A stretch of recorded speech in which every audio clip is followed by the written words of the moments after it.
kami dari kelompok 2 ingin menjelaskan tentang belajar dan teori-teori belajar. Nah, kita belajar pengertiannya terlebih dahulu. Pembelajaran merupakan suatu sistem yang membantu individu belajar dan berinteraksi dengan sumber belajar dan lingkungan. Selanjutnya, teori adalah seperangkat asas tentang kejadian-kejadian yang di dalamnya memuat ide, konsep, prosedur, dan prinsip yang dapat dipelajari, dianalisis, dan diuji kebenarannya. Selanjutnya, teori belajar adalah suatu teori yang di dalamnya terdapat tata cara aplikasi kegiatan belajar mengajar antara guru dan siswa, perancangan metode pembelajaran yang akan dilaksanakan di kelas maupun di luar kelas. Ada 3 teori belajar. Yang pertama itu teori belajar behavioristik, yang kedua itu teori belajar kognitif, yang ketiga itu teori belajar humanistik. Untuk selanjutnya akan dijelaskan oleh Priti Sanita. 1. Behavioristik. Behavioristik merupakan teori dengan pandangan tentang belajar adalah perubahan dalam tingkah laku sebagai akibat dari interaksi antara stimulus dan respon. Ciri-ciri teori belajar behavioristik yaitu 1. Mementingkan pengaruh lingkungan atau environmentalistis. 2. Mementingkan peranan reaksi atau respon. Dan ada juga ciri khusus dalam pemecahan masalah dengan mencoba dan gagal atau trial and error. 2. Teori belajar kognitif. Belajar menurut teori belajar kognitif selalu didasarkan pada kognisi, tindakan mempersepsikan atau memikirkan keadaan di mana perilaku itu terjadi. Selanjutnya akan dijelaskan oleh Kailidi. Ciri-ciri pembelajaran dalam pandangan kognitif adalah sebagai berikut.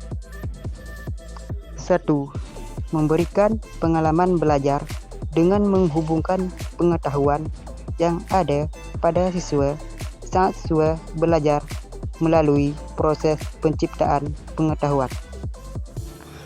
Yang kedua, interaksi pengajaran untuk memungkinkan terjadinya komunikasi sosial, yaitu interaksi dan kolaborasi individu dengan orang lain atau lingkungannya.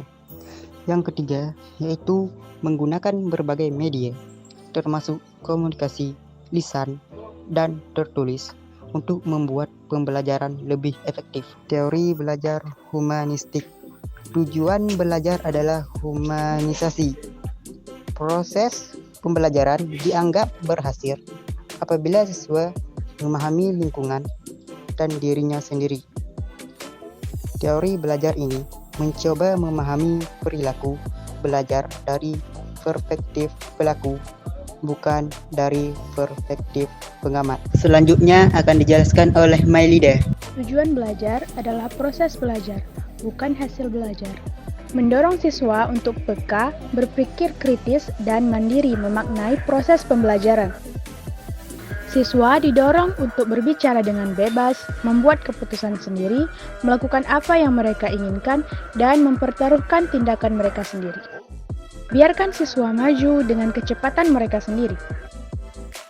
Pembelajaran berdasarkan teori humanistik cocok diterapkan pada bahan ajar yang berkaitan dengan pembentukan karakter, hati nurani, perubahan sikap, dan analisis fenomena sosial.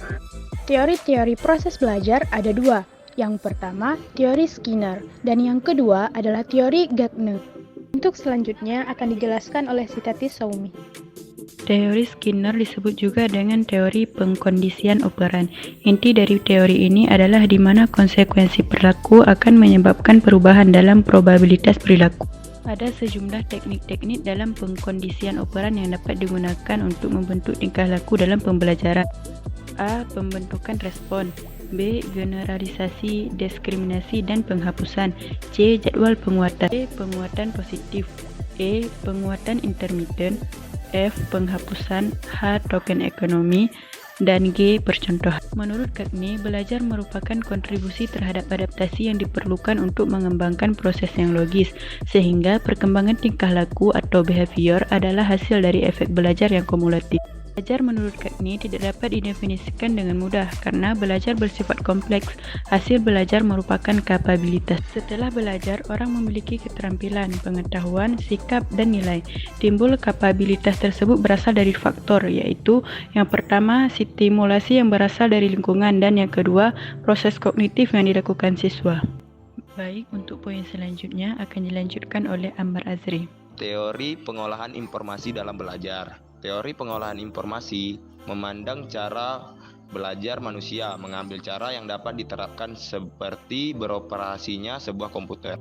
Definisi dan hukum belajar dan menghafal itu berhubungan erat, dengan catatan bahwa belajar bukan hanya menghafal tetapi melibatkan kemampuan untuk menampilkan suatu tugas dengan keterampilan.